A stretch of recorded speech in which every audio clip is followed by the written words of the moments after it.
Into this video, I already told you it was coming. Two things. One, this video is going to contain a mild spoiler for Agincourt by Bernard Cornwell. And two, let's take a moment to talk about the background. It's kind of freaky looking, right? The thumbnail in my last video about bad mental illness rep in books had a picture of what is called an influencing machine. Now, this is something that people with schizophrenia often have a delusion of. So you can kind of see it right here. So basically, they think they're under mind control. It's a persecutory delusion, and this is the very first representation of it. The patient was in a psychiatric facility and thought his mind was being overtaken by what he called an heirloom. Not an heirloom, an heirloom. So I guess it was some kind of loom, like a cotton loom or something, but it worked over the air and it was controlling his mind. So that's what this background is of. And I thought it was appropriate because we're going to talk about some books about mental illness, books and movies that have the best mental illness rep. Roll it. So the first book I'm going to talk about is actually Agincourt by Bernard Cornwell. I love this book so much. It's one of my top 10 of 2023. And the reason I love this is because I'm a total Shakespeare nerd. I love Shakespeare. I made a video about Richard III, how he's represented in fiction. Sorry about this right here. Hold on. Yeah, that's really annoying. I'm sorry. But about Richard III and how I felt about that play. And Henry V is the one Shakespeare play that gets a lot of hype that I think is actually earned. I think Henry V really deserves its hype. The big speech that almost everyone's heard of is the St. Crispin's Day speech. Now, the main character in Agincourt is a bastard son of a minor lord. He's just your everyday bowman. And to me, it really just felt like Cornwell plucked an extra off Shakespeare's stage and told that character's story. But what was so interesting about this character was that he's psychotic. His name is Nick Hook, Nicholas Hook, and he hears voices. But the voices he's hearing are St. Crispin and St. Crispinian. So the Battle of Agincourt takes place on St. Crispin's Day, on the feast of St. Crispin, and Crispian will ne'er go by from this day until the ending of the world. A little bit of Shakespeare for you right there. So those are the voices he's hearing in his head while he's fighting in the Battle of Agincourt, and it's handled exceptionally tastefully, as if he thinks these saints are really speaking to him, and no one really, questions it, because back then people thought it was, people thought saints did that. People thought God did that. They don't. We look at Joan of Arc, and nowadays we can see that, she maybe had a complex partial seizure.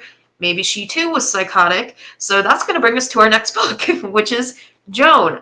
I am classifying this as mental illness because Joan is described in this book as seeing things and all of that. Visions from God.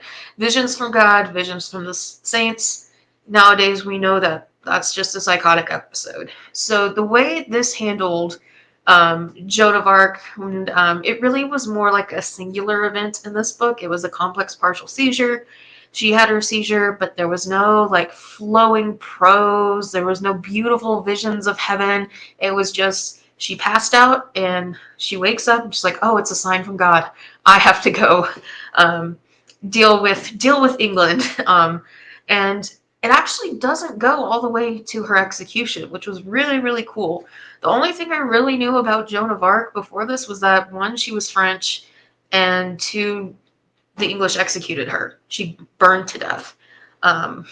That's all I knew. And this gave us a little bit of Joan's backstory, kind of the trauma she experienced being just a little girl from peasant village in England during the 100 Years' War, or in France during the 100 Years' War when the English were wreaking havoc.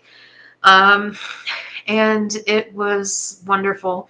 It was in my top 5 of 2022. I read it in December of 2022. Agincourt I read in about February of 2023. I have a video, and It's one of the best historical fiction books I've ever read. So moving on from medieval to modern day, I talk about this book all the time, Challenger Deep by Neal Shusterman. Neal Shusterman has a son who has schizophrenia, and he did all the illustrations in this book. This book is about a 15-year-old who's experiencing his first schizophrenic episode. And I've made videos about it before, so let's just move on to the next one. And this is a movie. This is The Perks of Being a Wallflower. So Charlie's disorder is never really specified in this. Obviously, he's got some PTSD, definitely has some depression. He's on Wellbutrin, and he's had some suicide attempts in the past, and he's just a sweet kid writing letters to some unknown friend about his first year of high school and how he's struggling to make friends. So he's got some social anxiety. He's a shy kid with a dark past who's been in a mental hospital before, and it was handled very gracefully, very just sweet. Charlie was a sweet, sweet kid in The Perks of Being a Wallflower. And it was really, really well acted, and it was actually better than the book. And speaking of another movie that's better than the book, Silver Linings Playbook. I don't like Jennifer Lawrence. I really don't like Jennifer Lawrence. But the representation of bipolar in Silver Linings Playbook was spot on. We see the main character, and when he does his little speeches, the way he talks to himself, he rehearses his little speeches, his obsession with his ex-wife, the delusions he's got going. And it's just so great, especially in the representation of the family, where those parents love him so much, but they don't trust him to make his own decisions. They shelter him from himself. And at the end, it's really not wrapped up in a tidy bow. He's getting better, but he still says, I'll never understand the craziness inside me. But I feel like a really lucky guy, and it was the willingness to accept help from the people who loved him and who he loved back that I thought was just great. So this is a short little video. I'm sure it'll be up on TikTok later. So you got to see the heirloom in this one, and yeah, check him out.